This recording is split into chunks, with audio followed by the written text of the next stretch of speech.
นี่มาเลาะตลาดครับกาดนี่มันอึขายอึ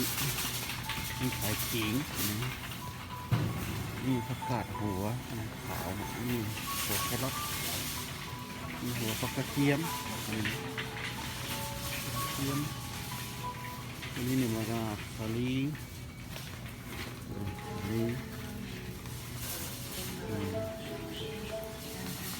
นี่หัวข้าวบัวมาขายเป็นถุงข้าวบัวนี่หัวมันนี่หัวข้าวบัวแดงนี่มันกระดิ่งเต้นกระถุงของกระดิ่งบ้านเราอึ๊บกระดิ่ง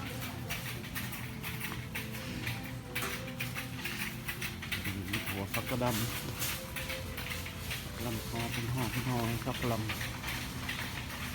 เกี่ยวตลาดนี่เป็นห้านลาวนี่ห้านลาวอย่างนี้กา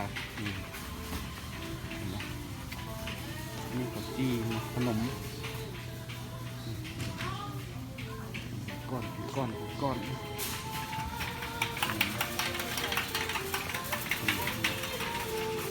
ี่โอ้ยเก็บกุ้งตรงนี้มาส่งเก็บกุ้งเขานะเก็บกุ้งตรงนี้ลายรุดเก็บกุ้งกินรุดนี่ยังขอฮอซูชินั่นละ